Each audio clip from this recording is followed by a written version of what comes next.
Você já se perguntou quanto vale o seu caráter? Não em dinheiro, mas em dignidade. Eu descobri o preço do meu em fichas coloridas, espalhadas sobre um feltro verde, enquanto homens de terno me observavam com sorrisos afiados como navalhas. 8 milhões de reais. Foi esse o valor que o destino colocou nas minhas mãos para eu descobrir quem realmente era. Feche os olhos por um momento. Imagine acordar numa manhã e descobrir que você tem mais dinheiro do que jamais sonhou possuir. E agora, apenas 6 meses depois, imagine-se dormindo num banco duro de rodoviária, com o cheiro de desinfetante barato queimando suas narinas, enquanto pessoas que costumavam te bajular fingem não te reconhecer. Foi essa a viagem que fiz, da cobertura ao concreto, em menos tempo do que leva para uma estação do ano passar. O som das fichas de pôquer se chocando ainda ecoa nos meus pesadelos.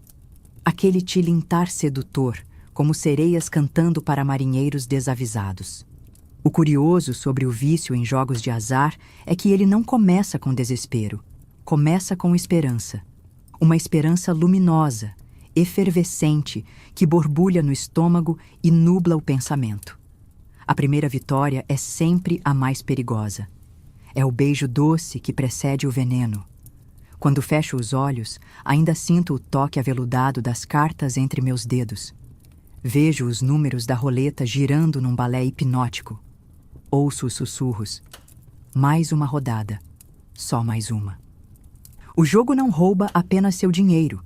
Ele sequestra sua razão, amordaça seu bom senso e o faz acreditar que a próxima mão será diferente. Hoje, completo 63 anos. Moro em um quartinho simples, mas digno, em Tiradentes. Acordo todas as manhãs às 5, preparo café na velha cafeteira que ganhei da dona Zezé e agradeço pelos pequenos milagres, o aroma do pão que eu mesma asso, o canto dos passarinhos na janela, a carta semanal da minha filha Heloísa.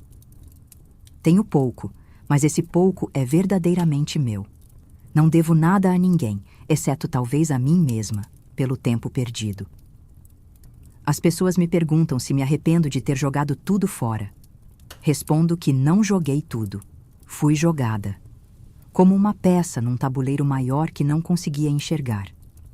Mas também digo que, ironicamente, precisei perder tudo para encontrar o que realmente importava.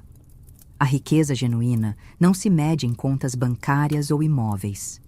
Ela está nos olhos dos meus netos quando me visitam nas férias, no abraço da minha filha que aprendeu a me perdoar, nas pequenas gentilezas que troco diariamente com vizinhos que me conheceram no meu pior momento. Às vezes me encontro fitando vitrines caras ou olhando catálogos de viagens que nunca farei. Um fantasma de cobiça ainda me visita ocasionalmente. Seria mentira dizer que não. Mas então respiro fundo. Sinto o peso das chaves do meu apartamento no bolso, conquistado com trabalho honesto após anos como cozinheira. E lembro que há luxos que nenhum dinheiro compra. A paz de dormir sem medo de credores, o orgulho de reconstruir a própria vida e a liberdade de finalmente ser dona de si. Minha história não é sobre dinheiro, embora comece com ele. É sobre como a ganância pode corroer a alma por dentro, como pedras atiradas em águas calmas criam ondas que afogam tudo à sua volta. E principalmente sobre recomeçar depois que a maré da ambição finalmente recua, deixando apenas escombros para reconstruir. Antes dos milhões, antes dos cassinos e da ruína, eu era apenas Maria Inês Fontes, funcionária pública municipal em Tiradentes, Minas Gerais. Arquivista na prefeitura, guardadora de papéis e documentos que contavam a história dos outros, nunca a minha própria. Meu pai foi carpinteiro, minha mãe, lavadeira. Cresci com o cheiro de sabão de coco e madeira recém-cortada impregnado nas roupas. Estudei em escola pública, casei aos 19 com Antônio, tive minha filha Heloísa aos 21, me divorciei aos 35, quando descobri que ele mantinha outra família em Ouro Preto. Minha casa era simples. 3 cômodos de paredes grossas e janelas coloniais azuis na parte histórica da cidade. Todo mês era uma ginástica para equilibrar as contas. O salário da prefeitura mal dava para o básico, principalmente depois que Heloísa entrou na faculdade em Belo Horizonte. Muitas noites, sentada à mesa da cozinha com calculadora e canetas coloridas, eu riscava números, remanejava despesas, cortava pequenos prazeres para garantir que o dinheiro do aluguel do quarto de estudante dela estivesse sempre em dia. As pessoas me conheciam como Dona Inês da prefeitura, sempre de vestidos comportados, cabelo preso num coque baixo, óculos de armação resistente pendurados numa correntinha no pescoço. Eu era aquela que organizava as festas juninas da repartição, que levava bolo de fubá nas segundas-feiras, que sabia onde encontrar cada documento esquecido nas prateleiras empoeiradas do arquivo. Tinha apenas 2 extravagâncias: comprar um bilhete de loteria a cada mês e colecionar miniaturas de elefantinhos de porcelana. Diziam que traziam boa sorte. Naquela época, em 2000, minha rotina era tão previsível quanto o sino da igreja matriz. Acordava às 6, preparava a marmita, pegava o ônibus das 7h15, trabalhava até às 5, visitava minha irmã Cândida às quartas, ligava para Heloísa aos domingos usando os cartões de orelhão que economizava durante semanas. Meu celular era um Nokia básico, daqueles inquebráveis, reservado apenas para emergências. Internet era algo que eu usava apenas no trabalho, lentamente, enquanto o módem emitia aqueles sons estranhos de conexão. Minha maior preocupação era como pagar o tratamento dentário que Heloísa precisaria no final do semestre. Meu maior sonho era vê-la formada, talvez fazer uma pequena viagem à Aparecida do Norte para agradecer quando isso acontecesse. Nas noites de sábado, enquanto minhas colegas da prefeitura iam ao forró da praça, eu ficava em casa assistindo novelas na minha TV de tubo de 14 polegadas, planejando o futuro com a cautela de quem sabe que cada centavo economizado é uma pequena vitória. Quando me lembro daquela Maria Inês, vejo uma mulher ingênua, certamente, mas honesta até a medula. Alguém que se orgulhava de nunca ter um nome sujo, de sempre cumprir com sua palavra, de nunca dever favor que não pudesse retribuir. Talvez por isso o golpe tenha sido tão duro. Não foi apenas dinheiro que perdi. Foi a confiança cega que tinha nas pessoas, aquela certeza de que o mundo, apesar de difícil, era fundamentalmente justo com quem jogava limpo. Tinha 38 anos quando tudo aconteceu. Não era mais uma menina, mas também não tinha a sabedoria que só as cicatrizes trazem. Estava naquele momento da vida em que você já sabe quem é, mas ainda não fez as pazes completamente com esse conhecimento. Divorciada há 3 anos, carregava comigo aquela sensação de fracasso que mulheres da minha geração sentiam quando um casamento terminava. Como se algo em mim estivesse permanentemente quebrado, como se eu tivesse falhado em ser boa o suficiente para manter uma família unida. Talvez tenha sido por isso, por essa necessidade desesperada de provar meu valor, que o dinheiro me cegou tão facilmente quando chegou. Talvez eu estivesse esperando por algo que finalmente me fizesse sentir suficiente. Naquela tarde de março de 2000, o calor grudava na pele como melado. Tiradentes tinha aquele silêncio de cidade histórica em dia de semana, quando os turistas são escassos e os moradores se escondem do sol abrasador. Eu balançava preguiçosamente na cadeira de vime da varanda, corrigindo alguns documentos que havia trazido do trabalho quando o telefone tocou. O aparelho ficava no corredor entre a sala e a cozinha. Um telefone fixo bege, pesado, com fio espiralado que sempre enroscava. Lembro de caminhar sem pressa, pensando que seria provavelmente a Cândida querendo confirmar nosso café de quarta-feira. Quando atendi, a voz do outro lado era formal, quase robótica. A senhora é Maria Inês Fontes? Parabéns. Acaba de ser premiada com 8 milhões de reais na Mega Sena acumulada. Achei que fosse trote. Riu nervosamente, pedi para repetirem o número do bilhete. Era o meu, aquela sequência que incluía datas de nascimento de Heloísa e o dia em que minha mãe falecera. Minhas pernas fraquejaram. Sentei ali mesmo, no chão frio da cozinha, as costas apoiadas contra a parede descascada que eu sempre prometia pintar quando sobrasse um dinheirinho. 8 milhões. Aquele número não fazia sentido na minha realidade. era abstrato demais, grande demais para caber na minha casa de 3 cômodos, na minha vida de economias meticulosas e desejos contidos. Quando desliguei o telefone, fiquei em silêncio por quase 1 hora, apenas respirando, tentando assimilar o que havia acabado de acontecer. A primeira pessoa que chamei foi Cândida, minha irmã mais velha. Ela chegou 30 minutos depois, os olhos arregalados, trazendo o marido Evandro a reboque. Lembro do jeito como ele entrou na minha sala, olhando para tudo com um interesse renovado, como se avaliasse os móveis gastos, as paredes simples, o piso de cerâmica lascado. Seus olhos pequenos e inquietos pareciam fazer cálculos invisíveis. "Cognhada", ele disse, arrastando as sílabas daquele jeito peculiar, as mãos nunca parando de se mover. "Isso muda tudo, absolutamente tudo." Aquela noite, entre taças de vinho barato, o único que eu tinha em casa, e sonhos improvisados à mesa da cozinha, Evandro falou sobre investimentos, sobre fazer o dinheiro trabalhar para mim, sobre entrar para o clube dos que entendem como o mundo realmente funciona. Sua voz era hipnótica, mesclando termos financeiros que eu mal compreendia com promessas de uma vida que eu nunca havia ousado imaginar. "O segredo dos ricos não é só ter dinheiro, cognada, é saber multiplicá-lo", ele me disse, pousando a mão em meu ombro, olhos fixos nos meus, com uma intensidade que confundi com preocupação sincera. "E eu posso te mostrar como." A primeira visita ao banco, dias depois, foi surreal. O gerente, que antes mal notava minha existência, agora me recebia em sua sala privativa, com café servido em xícaras de porcelana e biscoitos importados. Vi meu nome em papéis com números que pareciam infinitos. Assinei documentos, criei senhas, ouvi explicações sobre aplicações e rendimentos que passavam por mim como água correndo entre dedos abertos.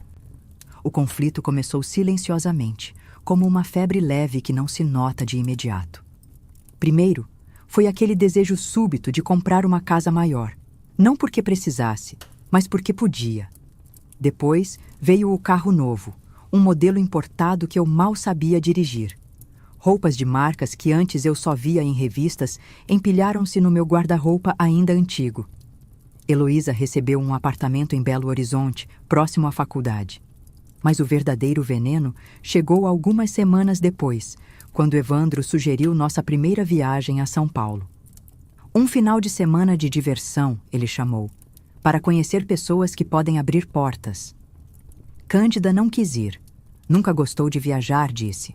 Apenas seu marido me acompanharia como um guia no novo mundo. Foi nessa viagem que conheci o Clube Privé Imperial, num prédio Art Deco no Centro Velho de São Paulo. O lugar não tinha placas ou identificação externa. Subimos por um elevador antigo, operado por um homem de luvas brancas. Quando as portas douradas se abriram, entrei em um universo que parecia saído de um filme. Lustres de cristal, carpete vermelho, mesas de jogos cercadas por homens em smoking e mulheres com joias reluzentes. O maître me recebeu como se me conhecesse há anos. "Senhorita Fontes, é uma honra tê-la conosco esta noite. O senhor Evandro falou muito da senhora." Eu não percebi então, mas aquela foi a primeira de muitas mentiras. Evandro nunca poderia ter falado de mim anteriormente, pois ele próprio pisava naquele lugar pela primeira vez. Naquela noite, ganhei. Ganhei muito. As fichas se acumulavam à minha frente enquanto eu aprendia rapidamente as regras do blackjack. O champanhe fluía continuamente, trazido por garçons discretos que pareciam materializar-se do nada. Evandro, ao meu lado, sorria orgulhoso, como um professor diante de uma aluna prodígio. "Você tem o dom, cognada." Ele sussurrou quando saímos, já na madrugada, eu carregando um envelope gordo com meus ganhos da noite. "Você nasceu para isso." O que não percebi naquele momento, embriagada pela vitória e pelo álcool caro, era que acabava de dar o primeiro passo num caminho sem volta. O gancho estava fincado, e eu, como um peixe deslumbrado por uma isca brilhante, mordia com voracidade, sem notar a linha que me puxaria para fora da segurança das águas que sempre conheci. Foi ali, naquela noite de falso glamour e promessas sussurradas, que o destino começou a escrever o capítulo mais sombrio da minha história. Um capítulo que me levaria da riqueza súbita à miséria absoluta em apenas 6 meses. Após aquela primeira noite no Clube Privé Imperial, uma transformação silenciosa começou a ocorrer dentro de mim. Como uma planta que muda imperceptivelmente sua direção para seguir o sol, eu comecei a reorientar toda a minha vida em torno daquela nova sensação. O envelope com dinheiro debaixo do travesseiro no hotel 5 estrelas, onde Evandro me hospedou, era mais do que um monte de notas. Era uma prova tangível de que eu não era mais a dona Inês da prefeitura. Era alguém que importava, alguém que podia sentar-se entre os poderosos. Voltei para Tiradentes diferente. As ruas de pedra que sempre achei charmosas agora me pareciam antiquadas e provinciais. A casa que antes era meu refúgio seguro tornou-se subitamente pequena demais, sufocante. Liguei para a prefeitura e pedi demissão por telefone. Algo que jamais faria a Maria Inês de antes, tão zelosa com procedimentos e responsabilidades. Estou me aposentando antecipadamente, expliquei à minha chefe perplexa, sentindo um prazer inédito ao não precisar dar maiores satisfações.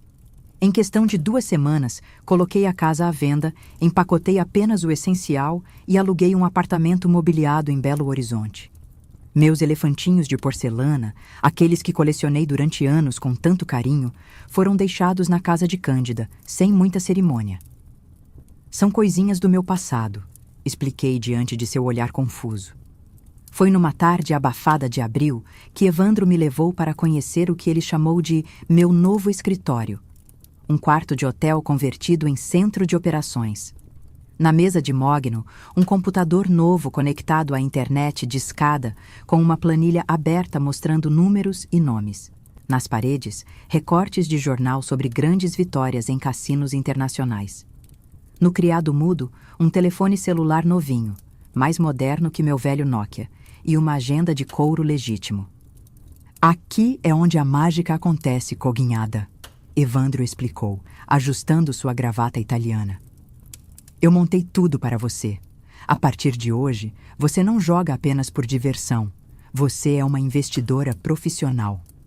Foi quando ele me apresentou ao Carlos Eduardo, ou Cadu, como preferia ser chamado.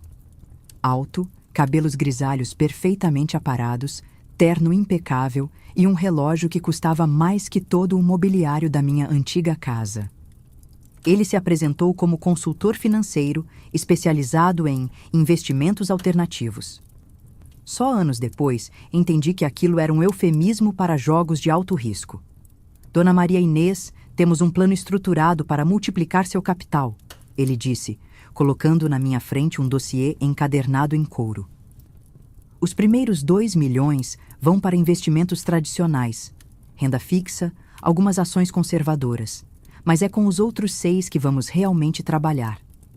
Passei 3 dias inteiros naquele quarto, absorvendo informações sobre jogos de cartas, probabilidades, estratégias de apostas. Cadu trouxe livros importados sobre pôquer e blackjack, revistas especializadas que não se encontravam em bancas comuns. Evandro aparecia de vez em quando, sempre trazendo notícias de novos eventos exclusivos e oportunidades imperdíveis. Lembro-me perfeitamente do momento exato em que cruzei o ponto de não retorno. Foi quando Cadu abriu uma maleta e retirou um pequeno objeto dourado, um chip personalizado do cassino Monte Carlo, em Mônaco. Este é seu passaporte para o verdadeiro mundo dos grandes jogadores, ele disse, colocando o chip na palma da minha mão. Era pesado, frio, com minhas iniciais gravadas a laser. Apenas 100 pessoas no mundo têm um destes. Você não está mais apenas apostando, Maria Inês. Você está entrando para uma elite. Naquela noite, assinei procurações dando a Cadu acesso parcial às minhas contas para agilizar operações financeiras. Também transferi 2 milhões para uma empresa de investimentos que ele representava. Não li os contratos com a atenção que deveria. Os termos jurídicos me confundiam e eu estava ansiosa demais para começar minha nova carreira. Na manhã seguinte, embarquei em meu primeiro voo internacional, destino Buenos Aires, onde participaria de um torneio privado de pôquer. A mulher que entrou naquele avião não era mais a arquivista de Tiradentes. Usava um talher Armani comprado às pressas, carregava uma maleta Prada com dinheiro vivo e tinha os olhos fixos num horizonte de possibilidades que nunca antes havia vislumbrado. O que eu não sabia era que cada passo me afastava não apenas da minha antiga vida, mas da própria realidade. Eu estava sendo cuidadosamente preparada, não para o sucesso como imaginava, mas para a ruína meticulosamente orquestrada que viria a seguir. A primeira semana como jogadora profissional foi uma montanha-russa emocional. Em Buenos Aires, hospedada numa suíte presidencial com vista para o Rio da Prata, eu me sentia como uma protagonista de filme. Os espelhos refletiam uma mulher que eu mal reconhecia. Cabelos recém-pintados num tom mais jovem, roupas de grife, joias discretas mais valiosas, escolhidas por uma personal shopper contratada por Cadu. À noite, no salão privativo do subsolo de um hotel histórico, fui apresentada como a nova sensação brasileira para um círculo íntimo de jogadores internacionais. A adrenalina corria solta pelas minhas veias enquanto eu me sentava à mesa principal. Minhas mãos tremiam levemente ao organizar as fichas, não de nervosismo, percebi com espanto, mas de uma excitação quase erótica. "Você nasceu para isso", sussurrou Cadu ao meu ouvido enquanto as cartas eram distribuídas. "Olhe para eles. Não são melhores que você. São apenas pessoas que descobriram o segredo antes." Ganhei 220 mil reais naquela noite. A sensação foi indescritível. Um coquetel de êxtase, poder e validação que percorreu meu corpo como eletricidade. Quando voltei para o quarto, não consegui dormir. Fiquei até o amanhecer contando o dinheiro repetidamente, empilhando as notas, derrubando-as sobre a cama king size e deixando-as escorrer entre meus dedos. Chorei, não de tristeza ou remorso, mas de uma alegria selvagem e primitiva que nunca havia sentido antes. No dia seguinte, gastei quase 30 mil dólares em compras. Não porque precisasse de mais roupas ou joias, mas porque podia. Cada item comprado, cada vendedor me tratando com deferência, cada porta sendo aberta antes mesmo que eu a tocasse. Tudo isso alimentava algo dentro de mim que estivera faminto por décadas. Reconhecimento, importância, poder. Liguei para a Heloísa do saguão do hotel. "Filha, estou em Buenos Aires a trabalho." Menti com uma facilidade que deveria ter me assustado. "Vou passar um tempo viajando. Os negócios estão indo muito bem." Ela perguntou sobre detalhes, preocupada com a súbita mudança, mas desviei o assunto, prometendo-lhe um presente especial quando voltasse. O impacto mais profundo, porém, não veio das vitórias, mas das derrotas. Na terceira noite, perdi quase tudo o que havia ganho. A dor foi física, um aperto no peito, suor frio, náusea. Voltei para o quarto e vomitei repetidamente. Cadu me encontrou encolhida no chão do banheiro, ainda usando o vestido de seda preto da noite. "Isso faz parte", ele disse, ajudando-me a levantar. "É o batismo do verdadeiro jogador. A dor da perda é o que nos torna melhores." Ele me serviu uma bebida forte e me explicou o que chamou de teoria do recuo elástico. Quanto mais profunda a queda, mais alto seria o próximo salto. "Amanhã você volta com fome", garantiu. E a fome é o combustível dos campeões. Naquela noite, algo fundamental se quebrou dentro de mim. Não era apenas o dinheiro perdido. Era uma rachadura na minha percepção de realidade. O dinheiro deixou de ter valor real. Tornou-se apenas um placar, um meio de medir sucesso ou fracasso. E a dor da derrota, aquela angústia física e emocional que senti, transformou-se numa espécie de vício. Era como se meu cérebro tivesse sido reprogramado. A expectativa de ganhar novamente para compensar a perda se tornou uma necessidade fisiológica. Voltei para o Brasil uma semana depois, completamente transformada. A simplicidade que antes me definia havia sido substituída por uma inquietação constante, uma fome insaciável por mais. Mais ação, mais risco, mais validação. O mundo cotidiano parecia desbotado, sem graça. Conversar com pessoas normais tornou-se tedioso. Elas não entendiam a nova realidade em que eu vivia, onde centenas de milhares de reais podiam mudar de mãos em questão de minutos. Minha antiga casa em Tiradentes, ainda à venda, me parecia agora um símbolo de uma vida insignificante que eu felizmente havia deixado para trás. Quando visitei o lugar para buscar alguns documentos, olhei para as paredes familiares com desdém. Como pude viver tanto tempo conformada com tão pouco? Como pude achar que aquela vida era suficiente?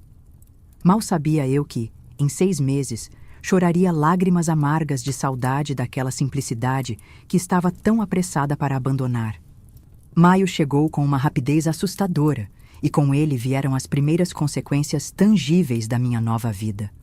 Instalada agora num apartamento de cobertura no bairro mais caro de Belo Horizonte, eu vivia numa rotina completamente diferente. Acordava tarde, almoçava em restaurantes sofisticados e, à noite, frequentava jogos em mansões, clubes privativos ou viajava para São Paulo, Rio e até mesmo para o exterior. A primeira consequência séria veio na forma de um telefonema. Era uma terça-feira chuvosa e eu acabara de voltar de um final de semana em Punta del Este, onde havia perdido quase 300 mil reais. Mãe, estou na sua porta em Tiradentes e ninguém atende. Onde você está? A voz de Heloísa soava preocupada, com um toque de irritação.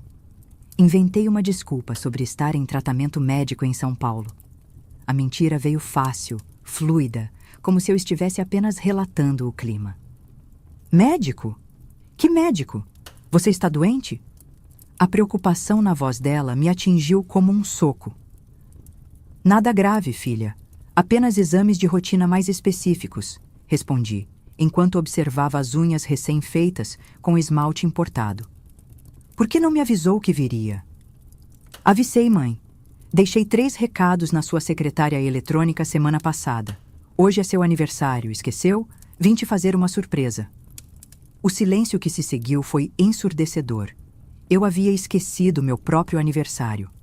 Mais que isso, havia esquecido de checar recados, havia esquecido que minha filha existia além das nossas rápidas conversas telefônicas cada vez mais espaçadas.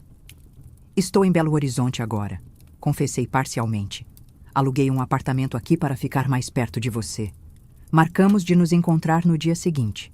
Desliguei o telefone com uma sensação estranha no peito, algo entre culpa e irritação. Por que ela tinha que aparecer justamente quando eu estava planejando uma viagem importante para o Uruguai? Os negócios não podiam esperar por sentimentalismos familiares. Quando nos encontramos, o olhar de Heloísa me examinou como um raio-x. Comentou sobre minhas roupas, meu cabelo diferente, o carro novo, o apartamento luxuoso. Mãe, o que está acontecendo? De onde veio tudo isso? Você sempre me disse que precisávamos economizar cada centavo. Contei uma versão editada da verdade. Sim, havia ganhado na loteria, mas estava investindo o dinheiro sabiamente, diversificando aplicações. Mencionei consultores financeiros, oportunidades de negócios. Evitei cuidadosamente as palavras cassino, apostas ou jogos. Você está diferente, ela disse finalmente, com uma franqueza que só os filhos têm coragem de expressar. Não é só o visual, é algo nos seus olhos. Você parece inquieta. Desconversei. Ofereci-lhe dinheiro para comprar um carro novo, sugeri pagarmos um mestrado no exterior. Ela recusou, dizendo que só queria passar um tempo comigo, como planejara. Pela primeira vez, a presença da minha filha me incomodou. Era como se ela fosse uma âncora tentando me prender ao passado, quando tudo o que eu queria era navegar em águas mais profundas e excitantes. Nos dias seguintes, outras consequências começaram a se manifestar. Cadu me apresentou a investidores internacionais, interessados em aplicar dinheiro comigo, baseados na minha impressionante taxa de retorno inicial. Assinei mais papéis, abri contas conjuntas, coloquei imóveis recém-adquiridos como garantia de empréstimos que nem entendia completamente. O banco começou a me ligar com frequência. Meu gerente, agora extremamente solícito, marcava reuniões para alinhar estratégias. Numa dessas conversas, ele mencionou casualmente que minhas reservas estavam movimentando-se em velocidade surpreendente. Sugeri que ele falasse com Cadu, meu assessor financeiro. Afinal, eu estava ocupada demais apostando para me preocupar com detalhes burocráticos. Em junho, recebi um convite dourado para um evento exclusivo em Monte Carlo. Apenas para jogadores de alto calibre, explicou Evandro, que agora se apresentava como meu agente. O custo para participar era estratosférico, 500 mil euros apenas para sentar à mesa principal. Não tenho tanto dinheiro líquido disponível, confessei, sentindo pela primeira vez uma pontada de pânico. Coguinhada, não seja boba. Você tem patrimônio. Basta dar algumas garantias. Cadu já preparou tudo. Foi assim que, numa tarde de junho, hipotequei o apartamento onde morava e vendi apressadamente 2 terrenos que havia comprado como investimento seguro. Lembro-me de assinar os papéis numa sala climatizada de um cartório premium, enquanto Cadu e Evandro conversavam animadamente sobre o circuito europeu que faríamos em seguida. O golpe mais doloroso veio quando precisei vender o apartamento que havia comprado para Heloísa.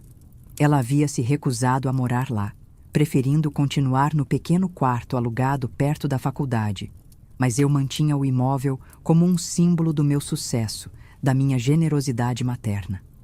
É apenas temporário, expliquei ao telefone, diante de seu silêncio acusador. Estou consolidando investimentos. Depois compro algo ainda melhor para você.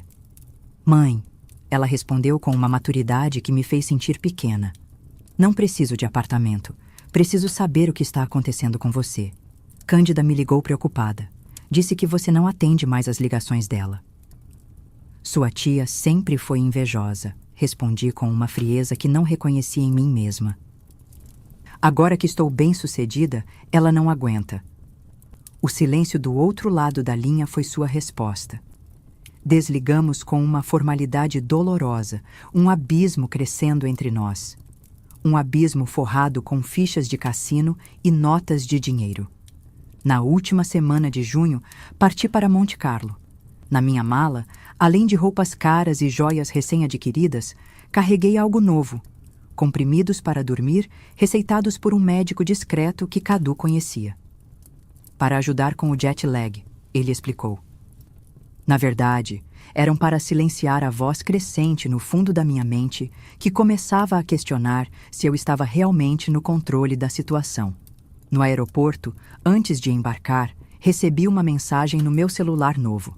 Era do Sr. Clovis, meu antigo gerente do banco em Tiradentes. Dona Maria Inês, por favor, entre em contato urgente. Há movimentações preocupantes em suas contas originais. Precisamos verificar possíveis irregularidades. Deletei a mensagem sem responder. O mundo antigo, com suas preocupações pequenas e suas pessoas cautelosas, não tinha mais lugar na minha nova realidade. Eu estava voando para Monte Carlo, afinal. Os verdadeiros jogadores não olham para trás. Mal sabia eu que, ao retornar daquela viagem, encontraria muito mais que irregularidades em minhas contas. Encontraria o começo do fim da minha breve e vertiginosa carreira como milionária. Voltei de Monte Carlo no início de julho de 2000, sem um único centavo no bolso. Na verdade, pior que isso, voltei devendo. O voo de retorno só foi possível porque Cadu, generosamente, pagou minha passagem, cobrando apenas 30% de juros pelo empréstimo, claro. Aquela viagem, que deveria ser meu grande momento de glória internacional, acabou sendo meu mais absoluto fiasco. Perdi tudo nas mesas de baccará e roleta. Absolutamente tudo. Quando o táxi me deixou na porta do meu apartamento de cobertura em Belo Horizonte, o porteiro me recebeu com um olhar constrangido e um envelope na mão. Dona Maria Inês, chegou esta notificação judicial ontem. Dentro, um documento informando que o imóvel havia sido retomado pelo banco devido ao não pagamento de parcelas da hipoteca que eu nem sabia que existiam. Mas eu só saí do país por 10 dias. balbuciei, enquanto o porteiro, envergonhado, explicava que eu tinha apenas 24 horas para retirar meus pertences pessoais. As fechaduras já haviam sido trocadas. Naquela noite, dormi no sofá da sala de um flat, alugado às pressas com o último cartão de crédito que ainda funcionava. Sentada no escuro, comecei a fazer as contas e o resultado me deixou nauseada. Em menos de 5 meses, eu havia perdido os 8 milhões do prêmio da loteria, mais alguns milhões em empréstimos e hipotecas que nem me lembrava de ter assinado. Na manhã seguinte, tentei ligar para Cadu. Número inexistente. Evandro? Telefone desligado. Liguei para minha irmã Candinha, mas quando ela reconheceu minha voz, desligou sem dizer uma palavra. A mensagem era clara. Eu estava sozinha. Encontrei coragem para ligar ao Sr. Clovis, meu antigo gerente em Tiradentes. Depois de quase 1 hora ouvindo suas explicações técnicas sobre o que havia acontecido com minhas contas, a realidade ficou cristalina. Eu havia sido vítima de um golpe sofisticado.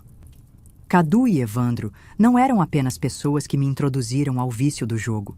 Eram golpistas profissionais que tinham como alvo ganhadores de loteria. Dona Maria Inês, disse o senhor. Clovis com voz grave. Eles se aproveitaram das procurações que a senhora assinou. Transferiram praticamente tudo para contas no exterior. As hipotecas são reais, infelizmente. A senhora assinou todos os documentos. 3 dias depois, sem conseguir pagar nem mesmo o flat, fui despejada. Minhas roupas de grife, joias e acessórios, últimos vestígios da minha breve riqueza, foram colocados em 2 grandes malas. Um táxi me levou até a rodoviária de Belo Horizonte, onde comprei uma passagem de volta para Tiradentes com o dinheiro da venda apressada de um relógio Cartier para um penhorista. O ônibus, sacolejando pela estrada, me deu 4 horas para contemplar o abismo em que havia me metido. Olhando pela janela, vi meu reflexo sobreposto à paisagem mineira. Uma mulher de 38 anos, com roupas caras, já um pouco amarrotadas, maquiagem borrada e olhos vazios. Quem era aquela pessoa? Certamente não a Maria Inês, que havia trabalhado honestamente por 2 décadas como funcionária pública municipal. Cheguei a Tiradentes numa noite chuvosa de julho. Minha casa antiga, é claro, já não me pertencia mais. Havia sido vendida meses antes num dos meus delírios de grandeza, quando decidi que aquela vidinha medíocre não me servia mais.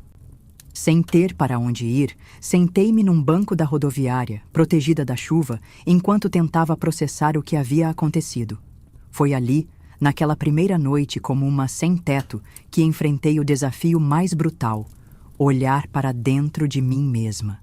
Ver além da raiva contra Cadu e Evandro, além da vergonha esmagadora, além da autopiedade. No silêncio daquela rodoviária vazia, precisei encarar a verdade. Ninguém havia me obrigado a jogar. Ninguém havia colocado uma arma na minha cabeça e me forçado a assinar aqueles papéis. O vício pelo jogo era meu. A ganância era minha. A noite foi longa. O banco duro machucou minhas costas. Pela manhã, o movimento começou na rodoviária, e com ele vieram os olhares. Tiradentes era uma cidade pequena, menos de 8.000 habitantes. Todo mundo se conhecia. Todo mundo sabia sobre meu prêmio na loteria meses antes. E agora, ali estava eu, dormindo na rodoviária como uma mendiga. Os cochichos foram inevitáveis. É ela mesmo? Como pode? Tinha tanto dinheiro? Sempre foi meio deslumbrada, não é surpresa. Cada palavra sussurrada era como uma agulha na minha pele já sensível. Mais doloroso ainda foram os antigos conhecidos que simplesmente desviaram o olhar, fingindo não me reconhecer. Pessoas com quem eu havia trabalhado, vizinhos de anos, todos subitamente esquecidos de quem eu era. No segundo dia, sem dinheiro para comprar comida, enfrentei um dos maiores desafios para alguém que sempre teve orgulho: pedir ajuda. Caminhei até a lanchonete da rodoviária e, com a voz quase sumida, perguntei ao seu Joaquim, o proprietário, se ele poderia me dar um café. Estou passando por dificuldades, consegui murmurar, os olhos fixos no chão. Prometo que um dia devolvo. O seu Joaquim me olhou longamente, seus olhos cansados pousando na minha roupa cara já amarrotada, nas minhas unhas ainda com o esmalte importado, no meu cabelo outrora perfeitamente tingido em um salão exclusivo. Senta ali nos fundos, ele disse finalmente. Te levo algo para comer. Foi meu primeiro ato de humildade genuína em meses. E foi também o primeiro gesto de gentileza que recebi sem ter dinheiro para ofertar em troca. Aquela xícara de café e aquele pão com manteiga simples, servidos sem julgamento, foram o primeiro alimento honesto que ingeri depois de tanto tempo vivendo de ilusões. Com a barriga minimamente satisfeita e um pouco de dignidade restaurada pelo café do seu Joaquim, decidi que precisava agir. Não podia continuar dormindo na rodoviária.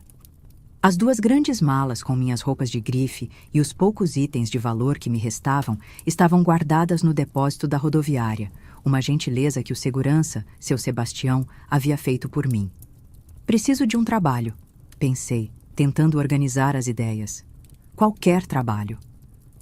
Minha primeira tentativa foi na prefeitura, onde eu havia trabalhado por quase 15 anos antes de ganhar na loteria. Vesti a roupa mais discreta e profissional que encontrei nas minhas malas e caminhei até o prédio da administração municipal. Respirei fundo antes de entrar, preparando mentalmente um discurso sobre como havia cometido um erro ao pedir demissão e como gostaria de uma nova chance. O choque veio quando Eliane, a recepcionista que havia sido minha colega por anos, fingiu não me reconhecer. Desculpe, a senhora tem hora marcada? Perguntou com frieza calculada. Eliane, sou eu, Maria Inês. Trabalhamos juntas por anos.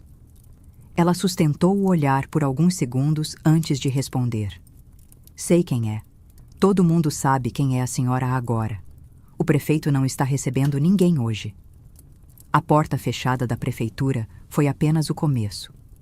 Percorri as poucas lojas do centro histórico de Tiradentes, oferecendo-me para trabalhar como vendedora, auxiliar, qualquer coisa.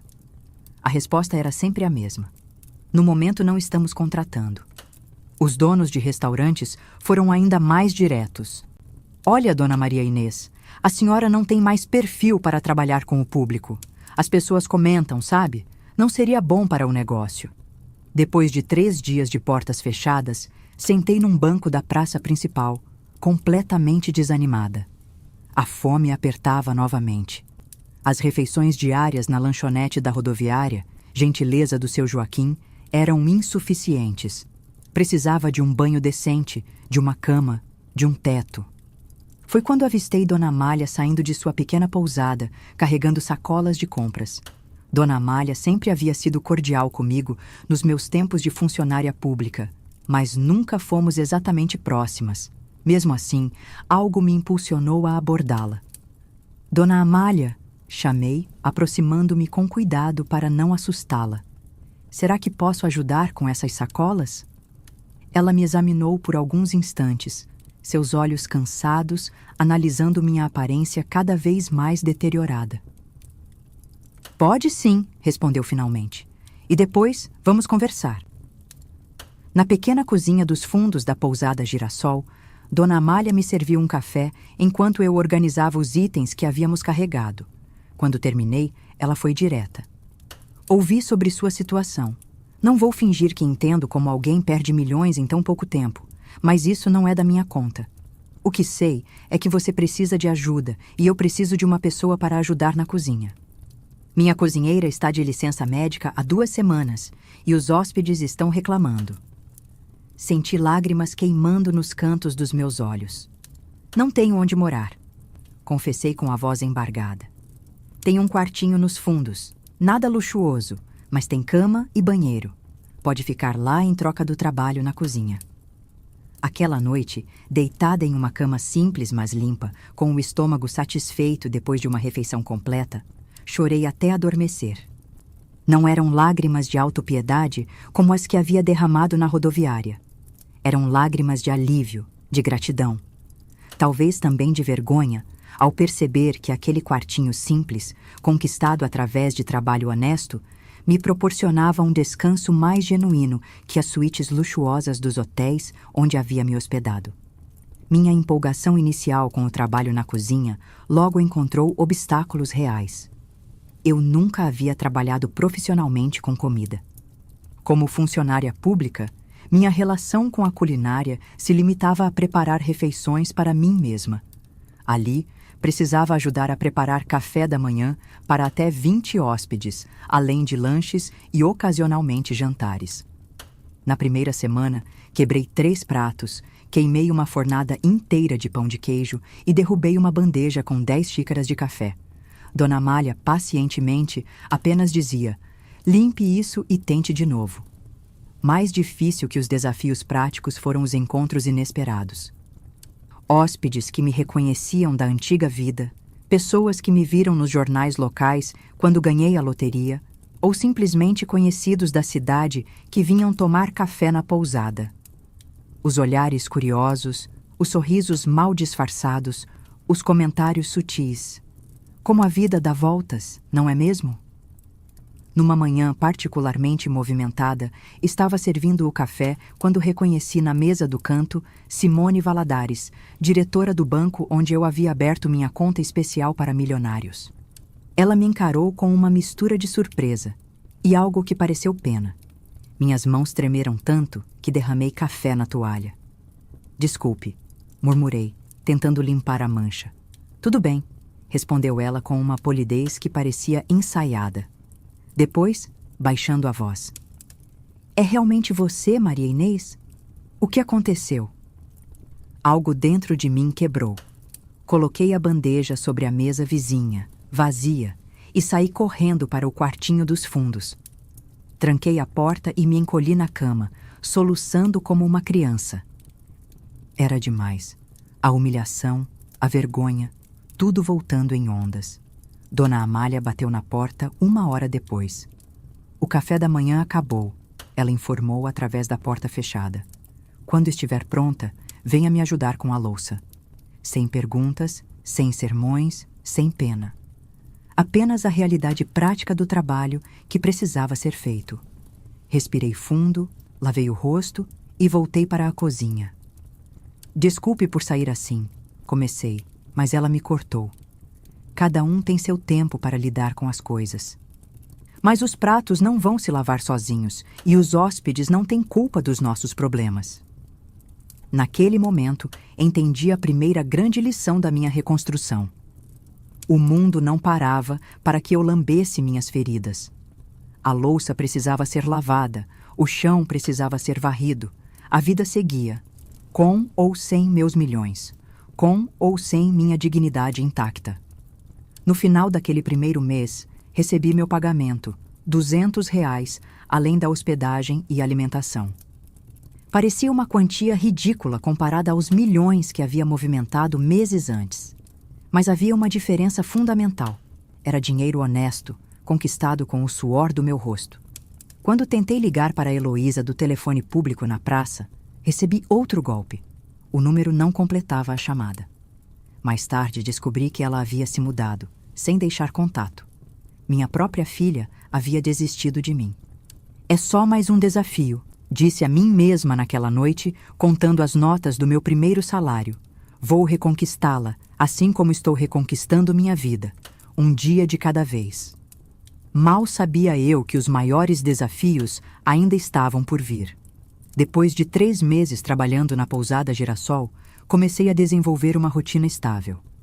Acordava às 5 da manhã, preparava o café da manhã para os hóspedes, limpava a cozinha, ajudava com o almoço quando necessário e tinha as tardes relativamente livres até precisar preparar o jantar para os poucos hóspedes que optavam por essa refeição na pousada. Meu quartinho nos fundos havia se transformado em algo que eu ousava chamar de lar. Comprei, com economias cuidadosas do meu salário, uma pequena televisão de segunda mão. Dona Zezé, cliente frequente da pousada, me presenteou com uma cafeteira usada depois que elogiei o café que ela preparava em casa e trazia ocasionalmente para provarmos. Foi em outubro, numa tarde particularmente fria para uma estação, que enfrentei um novo desafio. Estava fazendo compras no pequeno mercado local quando uma voz familiar chamou meu nome. Maria Inês, é você mesmo? Virei-me e vi Teresa, minha antiga vizinha. Ao lado dela estava sua filha Patrícia, que estudava com Heloísa na faculdade em Belo Horizonte. Sua filha me pediu para entregar isso caso eu te encontrasse, disse Patrícia, estendendo-me um envelope. Minhas mãos tremiam ao pegar aquele pedaço de papel. Agradeci e saí rapidamente do mercado, esquecendo metade das compras que pretendia fazer. Sentei-me num banco da praça e abri o envelope com cuidado, como se pudesse conter algo frágil. A carta de Heloísa era curta, mas cada palavra parecia pesar uma tonelada. Mãe, sei onde você está e como está vivendo agora. Não estou pronta para te ver ainda. A forma como você ignorou meus avisos, mentiu e depois simplesmente desapareceu, me feriu profundamente. Estou terminando a faculdade em dezembro e vou me mudar para São Paulo. Enviei esse contato porque, apesar de tudo, me preocupo com você. Preciso de tempo. Por favor, respeite isso. Não havia endereço, telefone ou qualquer forma de respondê-la. Apenas a confirmação de que ela sabia da minha situação e a declaração cristalina de que não estava pronta para me perdoar. Voltei para a pousada naquele dia com um peso no coração diferente de tudo que havia sentido antes. A dor da perda dos milhões era superficial comparada à dor de perder a confiança da minha única filha. O vazio que senti não podia ser preenchido com dinheiro, apostas ou adrenalina. Era um vazio profundamente humano. Naquela noite, depois do expediente, Dona Amália me encontrou sentada na pequena varanda comum, olhando para o céu estrelado de Tiradentes, com a carta amassada nas mãos. Problemas? Perguntou ela, sentando-se ao meu lado. Pela primeira vez desde que começara a trabalhar na pousada, abri meu coração para ela. Contei sobre Heloísa, sobre como havia negligenciado nossa relação durante minha breve fase de riqueza, sobre as mentiras, sobre a carta. Dona Amália ouviu em silêncio, seus olhos envelhecidos fixos nas estrelas acima de nós. Quando terminei, ela ficou calada por tanto tempo que pensei que talvez não tivesse uma resposta para me dar. Sabe, disse ela finalmente, quando meu marido morreu há 15 anos, fiquei tão perdida que vendi tudo o que tínhamos em São Paulo e vim para cá sem conhecer ninguém, apenas fugindo das memórias. Meus filhos ficaram furiosos. Acharam que eu havia enlouquecido, que estava jogando a vida fora. Ficaram anos sem falar comigo. Olhei para ela surpresa. Dona Amália sempre pareceu tão centrada, tão segura do seu lugar no mundo. Como vocês se reconciliaram? Perguntei, um fio de esperança surgindo. Tempo e consistência, respondeu simplesmente. Não foram grandes gestos ou declarações dramáticas. Foi o tempo provando que eu havia encontrado meu caminho de novo, que estava estável, que era confiável novamente. As pessoas podem perdoar erros, Maria Inês. O que elas não perdoam é a continuidade do erro. Aquela conversa plantou uma semente dentro de mim. Nos dias que se seguiram, comecei a olhar para minha situação sob uma nova luz. Não estava mais apenas sobrevivendo, estava reconstruindo. Cada dia de trabalho honesto, cada pequena economia, cada novo aprendizado na cozinha era um tijolo na nova fundação da minha vida. Em novembro, enfrentei outro desafio quando Dona Clara, a cozinheira oficial da pousada, retornou de sua licença médica. Pensei que seria dispensada, mas Dona Amália me chamou para uma conversa. Clara não pode mais trabalhar período integral. Seus problemas de saúde exigem uma rotina mais leve. Gostaria que você continuasse, dividindo as responsabilidades com ela. Ela tem muito a te ensinar sobre culinária mineira tradicional. Foi assim que, aos 38 anos, comecei um aprendizado que mudaria minha vida profissional. Dona Clara, uma senhora de quase 70 anos, tinha conhecimentos culinários que vinham de gerações. Nas primeiras semanas, nossa relação foi tensa. Ela claramente não confiava em mim, e eu me sentia constantemente julgada. Não é assim que se tempera um tutu, resmungava ela. Está com pressa? Comida boa precisa de tempo. Aos poucos, porém, algo inesperado aconteceu. Descobri um genuíno prazer em aprender aqueles segredos culinários, em entender os processos, em respeitar os tempos de cada ingrediente. A cozinha exigia uma atenção ao presente que me afastava tanto das lamentações sobre meu passado quanto das angústias sobre meu futuro. Quando preparava um doce seguindo as instruções meticulosas de Dona Clara, não havia espaço para pensar em cassinos, apostas ou milhões perdidos.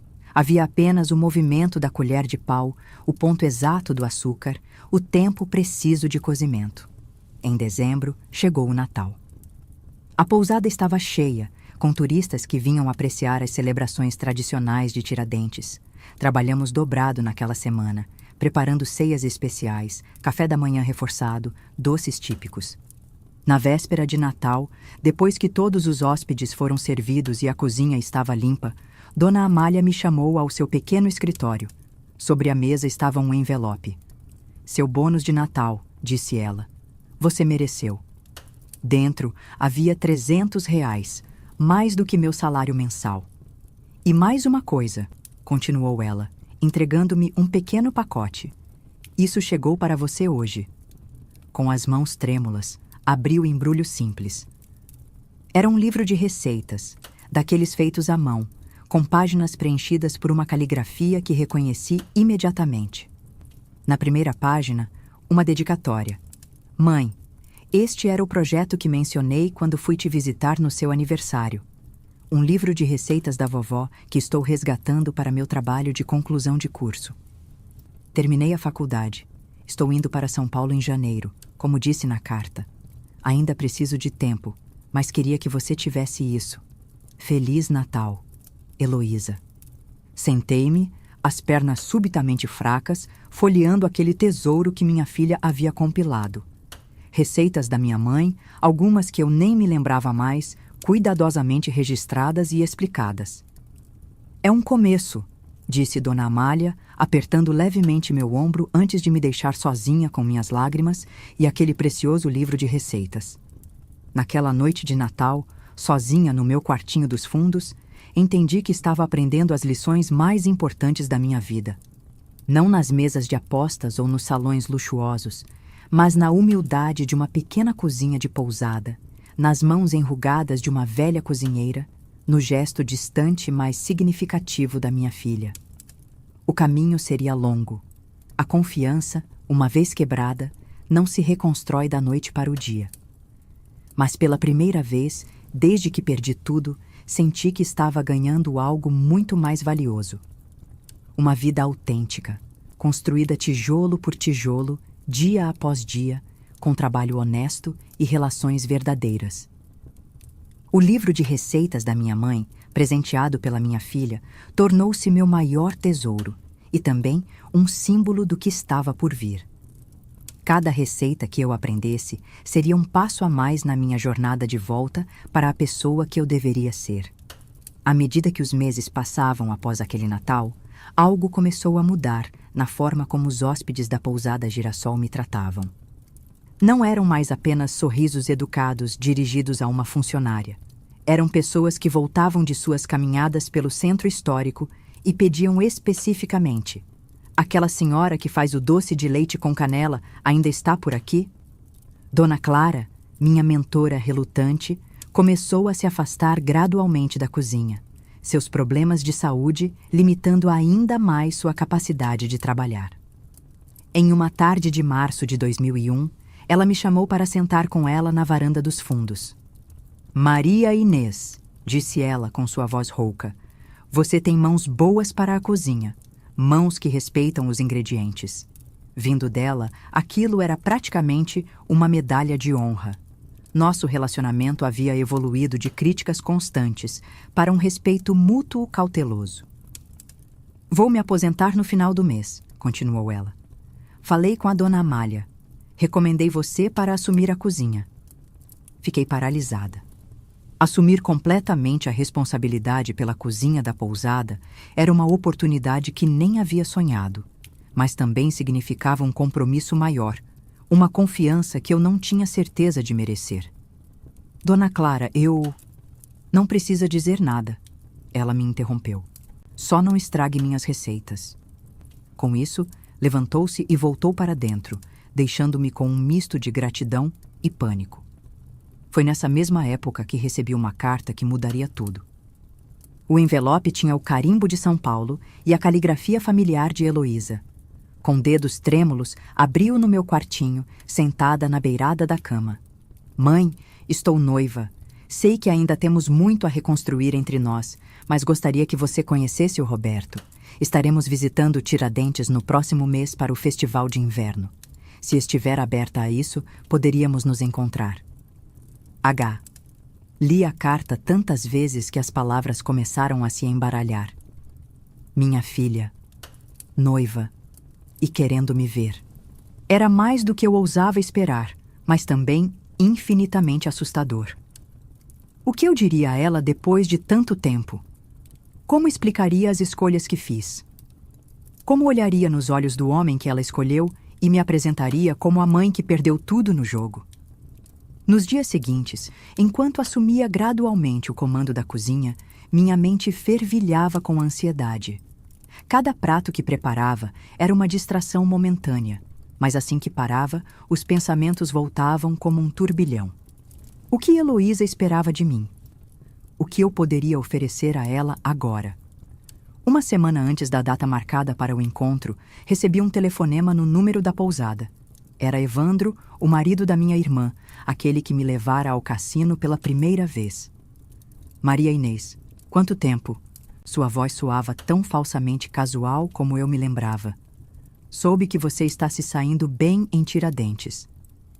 O que você quer, Evandro? Perguntei, sentindo um calafrio subir pela espinha.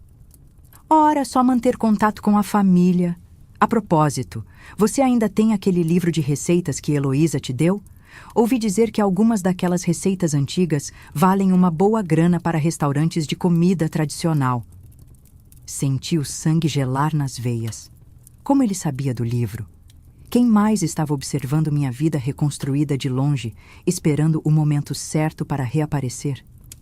Não tenho nada para falar com você, respondi, antes de desligar o telefone bruscamente.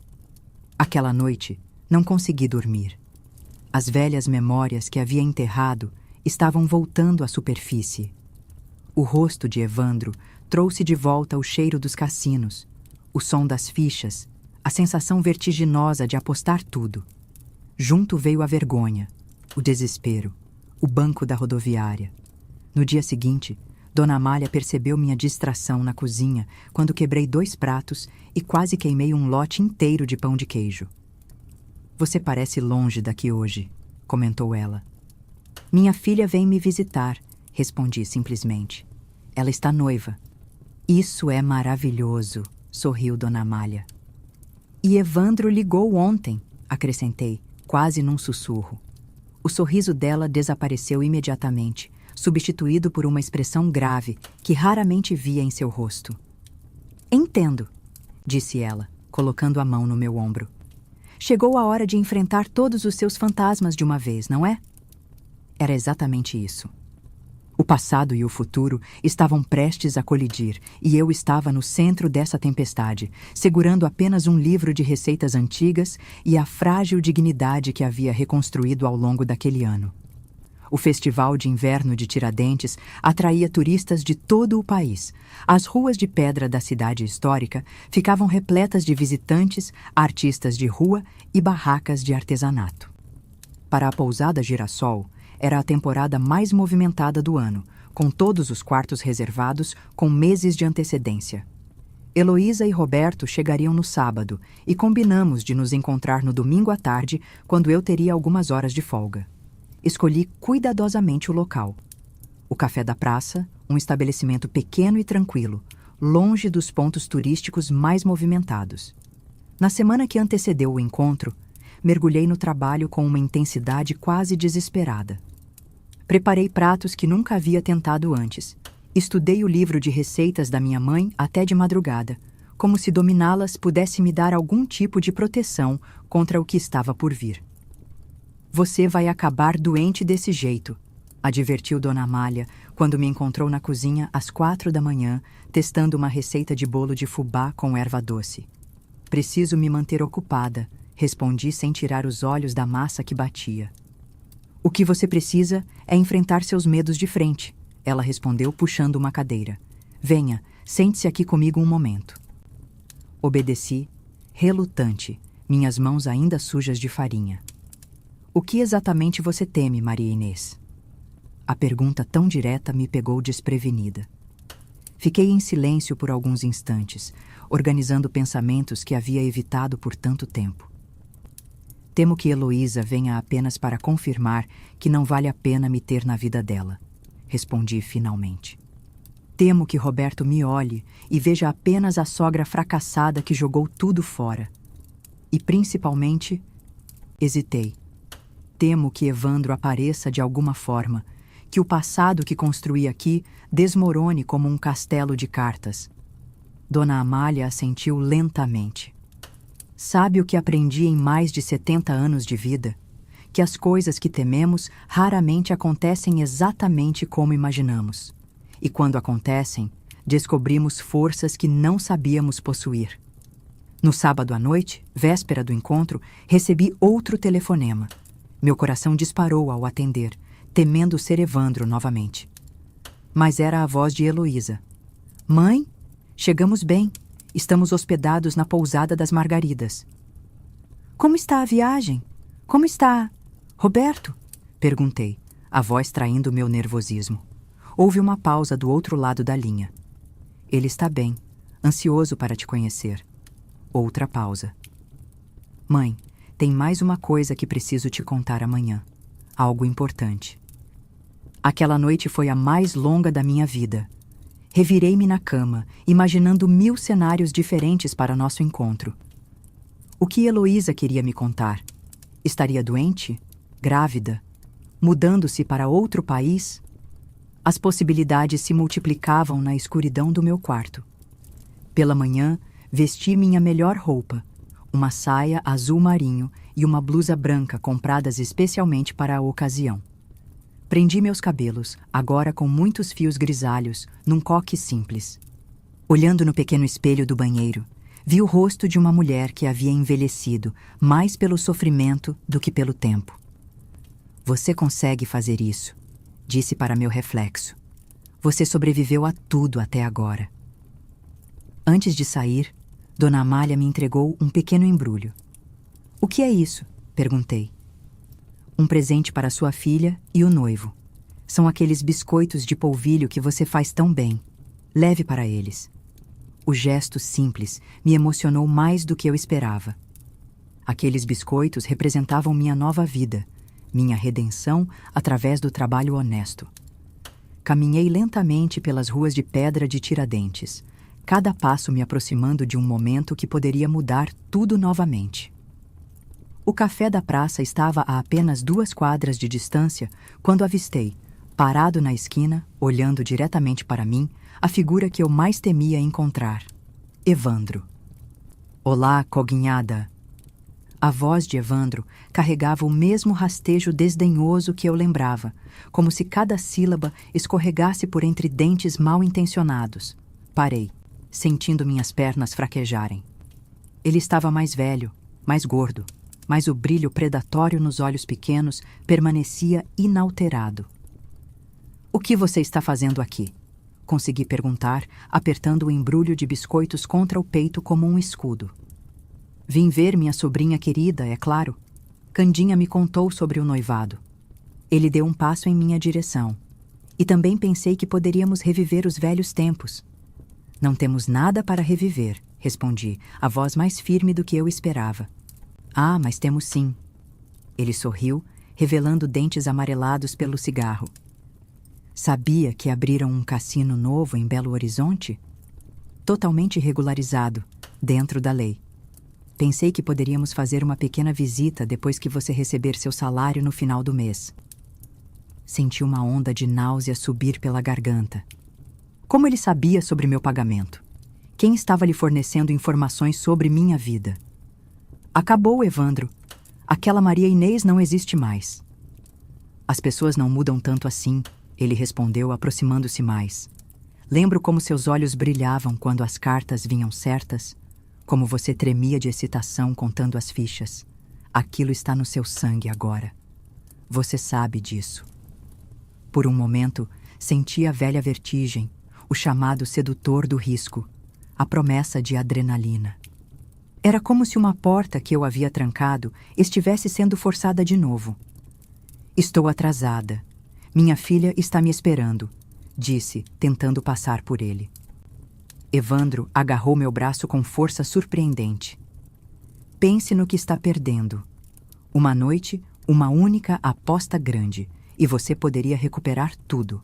Sair daquele quartinho de empregada, dar um presente decente para sua filha e o noivo. Naquele momento, algo estalou dentro de mim. Não foi raiva ou medo, foi clareza. Vi Evandro pelo que ele realmente era, um homem pequeno, mesquinho, cujo único talento era encontrar fraquezas alheias para explorá-las. Solte meu braço, ordenei, minha voz baixa e controlada. Maria Inês, você não está entendendo a oportunidade que... Solte meu braço. Cada palavra saiu como uma pedra pesada. Ou vou gritar tão alto que todos os turistas desta praça vão ouvir como você me levou à ruína há 25 anos. Algo no meu olhar deve tê-lo convencido. Ele soltou meu braço e recuou um passo. Você não sabe o que está perdendo, murmurou, sem convicção. Sei exatamente o que estou perdendo, nada. E sei exatamente o que ganhei, minha vida de volta. Com isso, passei por ele e segui meu caminho em direção ao café.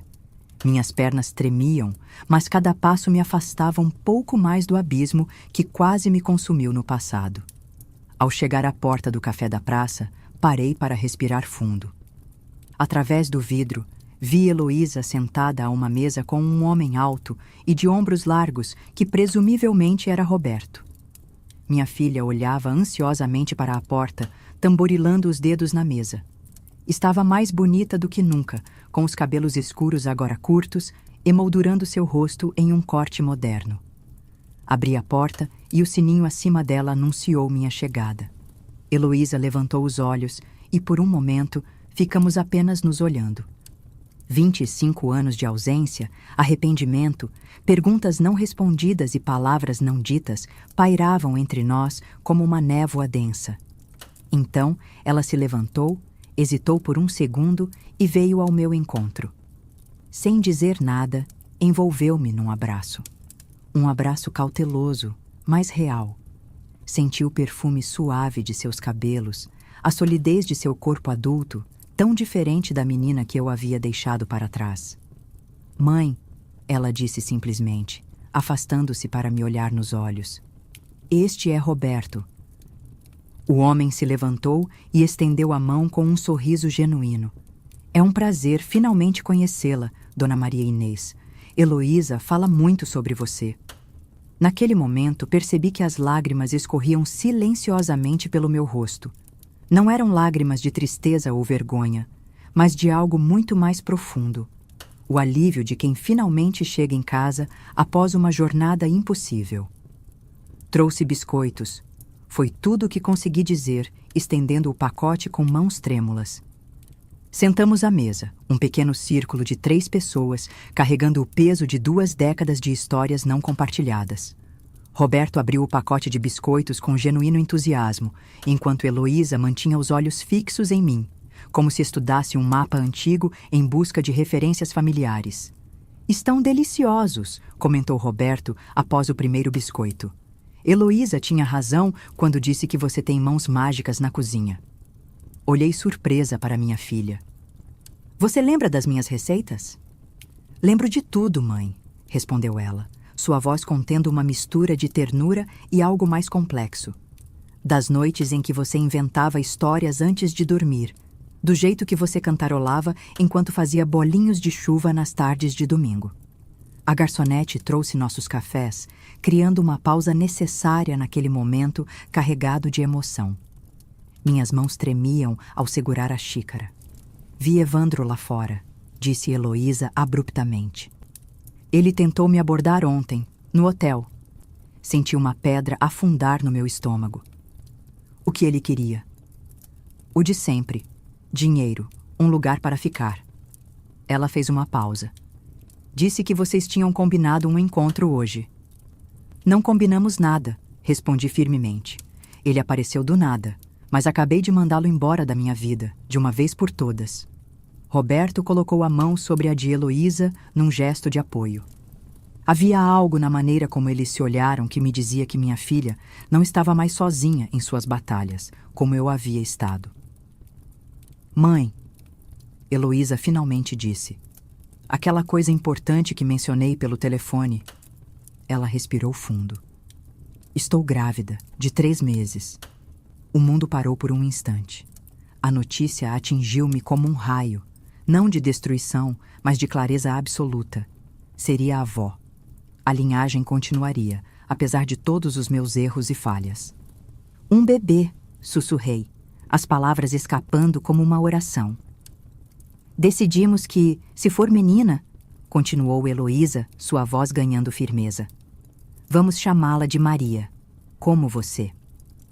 As lágrimas que tinha conseguido controlar até então transbordaram sem aviso.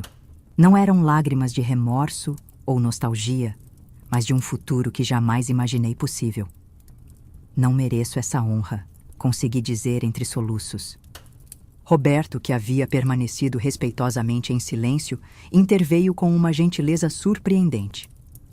Dona Maria Inês, Heloísa me contou tudo sobre seu passado, sobre os erros e as consequências, mas também me contou sobre as cartas que a senhora escreveu por anos, mesmo sem resposta, sobre como nunca deixou de mandar dinheiro quando podia, mesmo que fosse pouco.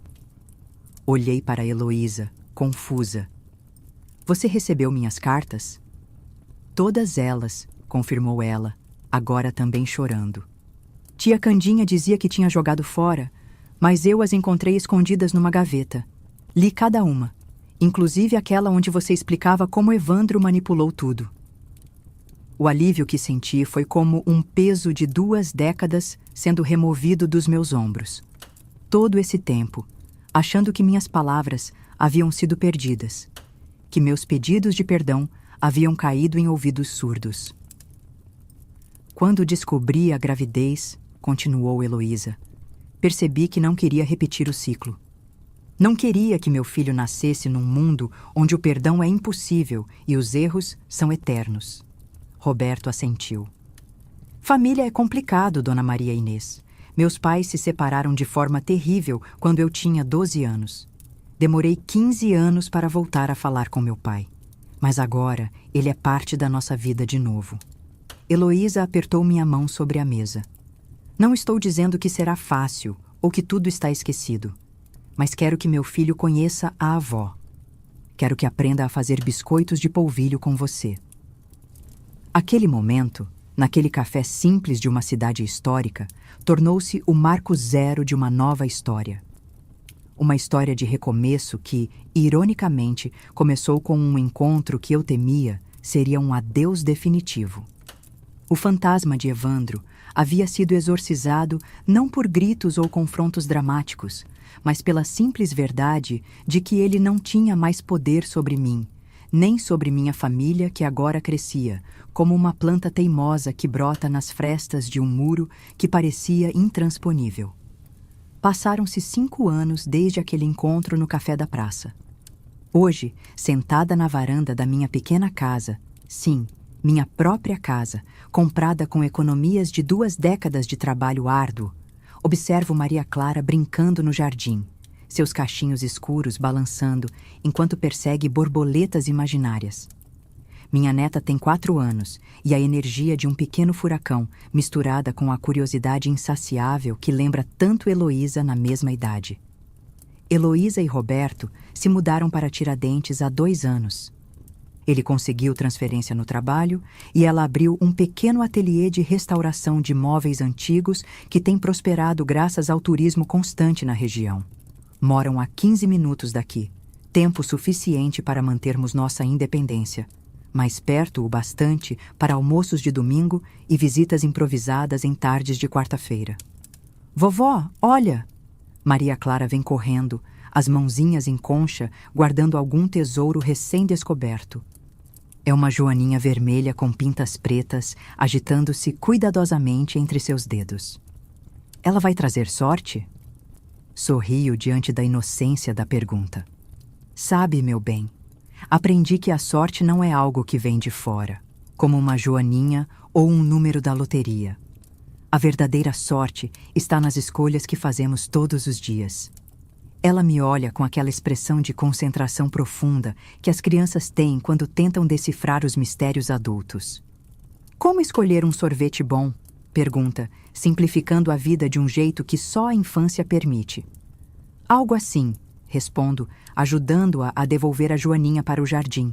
Mas também como escolher ser gentil quando estamos com raiva, ou persistir quando queremos desistir. O aroma de pão assando chega até nós. Dona Amália está na cozinha, preparando o lanche da tarde. Aos 83 anos, ela vendeu a pousada Girassol, mas não conseguiu abandonar completamente a cozinha. Agora, divide seu tempo entre minha casa e a igreja local, onde organiza sopas para pessoas necessitadas. Tornamo-nos uma família improvável, unida não por sangue, mas por escolhas, exatamente como expliquei para Maria Clara. Quando olho para trás, para a mulher que eu era no auge do vício em jogos, mal a reconheço. Aquela Maria Inês parecia possuída por uma fome insaciável que nenhuma vitória poderia satisfazer. A sensação de poder, o frisson do risco, a ilusão de controle, tudo isso era apenas uma máscara para uma verdade mais profunda e dolorosa. Eu nunca havia aprendido meu próprio valor. Ironicamente, foi ao perder tudo que comecei a encontrar algo real. No silêncio das madrugadas na rodoviária, encolhida num banco duro com fome e frio, confrontei pela primeira vez a verdade nua e crua. O dinheiro não tinha me trazido amor, respeito ou propósito. Havia apenas amplificado o vazio que já existia dentro de mim. Lembro do momento em que Dona Amália me ofereceu aquele quartinho nos fundos da pousada. Não foi apenas um teto sobre minha cabeça que ela ofereceu. Foi dignidade. A oportunidade de reconstruir, tijolo por tijolo, uma vida baseada não em ganhos rápidos, mas em trabalho honesto e conexões genuínas. Os primeiros meses foram brutais. Acordar às 5 da manhã para preparar o café da manhã dos hóspedes, as mãos rachando com água quente e detergente, os pés doloridos após horas em pé.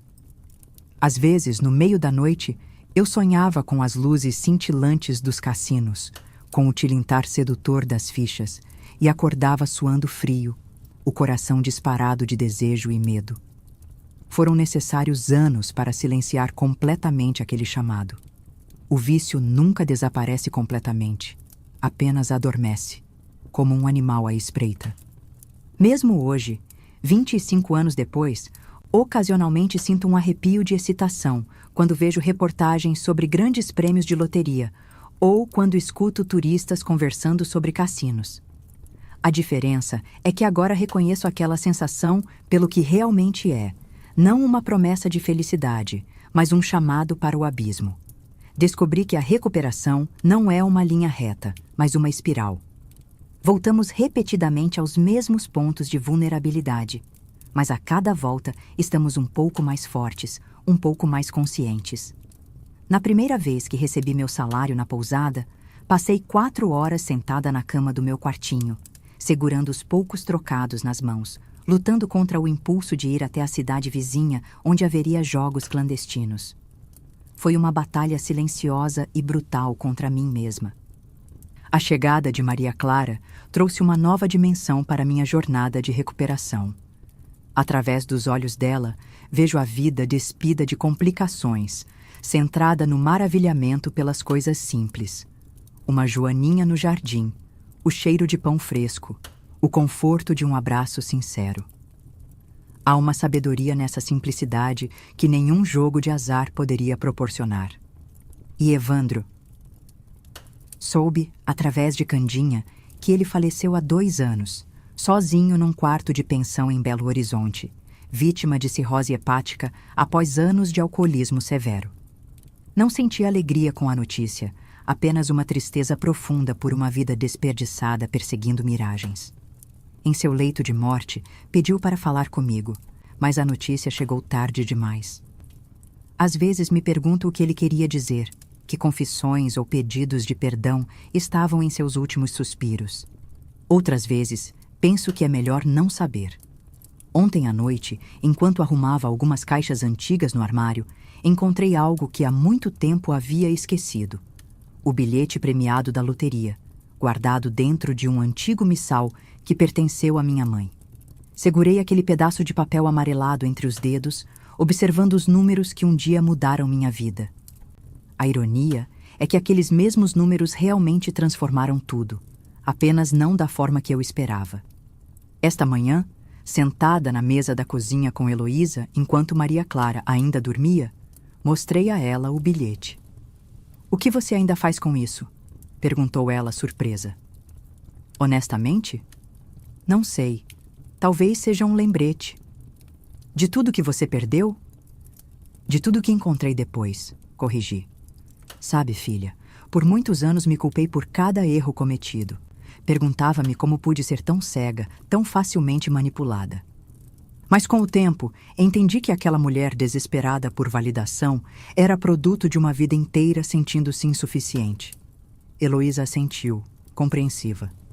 "Às vezes penso em como teria sido nossa vida se você nunca tivesse ganhado aquele dinheiro." "Eu também. Talvez ainda estivéssemos naquela casinha simples no subúrbio. Talvez você nunca tivesse conhecido Roberto. Talvez Maria Clara não estivesse aqui." Fiz uma pausa, bebericando meu café. O curioso sobre arrependimento é que ele nunca vem sozinho. Sempre traz consigo o reconhecimento de que cada erro, cada desvio no caminho também nos trouxe algo valioso.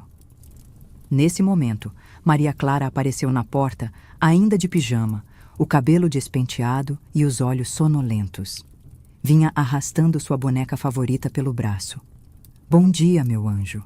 Sorri, abrindo os braços para recebê-la. Ela se aninhou no meu colo, bocejando. Seu pequeno corpo radiava aquele calor reconfortante que só as crianças possuem. "Sonhei com você, vovó", murmurou contra meu ombro. "É mesmo? E o que eu estava fazendo no seu sonho?"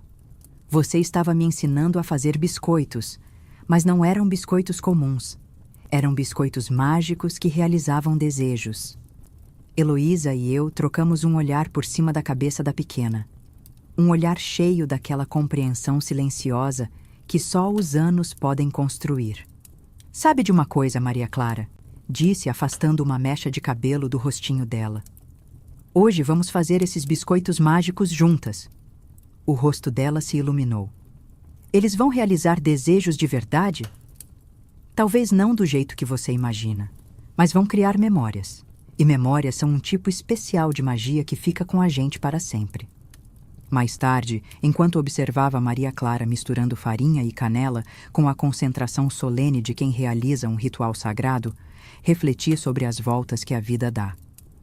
Lembrei-me de quando minha própria mãe me ensinou a fazer esses mesmos biscoitos, há mais de 50 anos, numa cozinha humilde iluminada por uma única lâmpada amarelada. Lembrei-me do cheiro de sua mão quando ela ajustava a minha sobre o rolo de massa, do som de sua risada quando eu me cobria de farinha da cabeça aos pés. Pequenos momentos que, na época, pareciam ordinários, mas que agora entendo serem a verdadeira riqueza da vida. O dinheiro que ganhei na loteria desapareceu como fumaça, levando consigo casas, carros, joias e a falsa sensação de segurança que eles proporcionavam. Mas aqui estou eu, 25 anos depois, ainda capaz de transmitir esse conhecimento simples mas profundo para minha neta, como fazer biscoitos que, se não realizam desejos, pelo menos adoçam a jornada. Quando as pessoas me perguntam se me arrependo de ter ganhado na loteria, minha resposta as surpreende. Não me arrependo. Aqueles milhões foram, paradoxalmente, o presente mais valioso que recebi, não pelo que me deram, mas pelo que me ensinaram ao serem perdidos.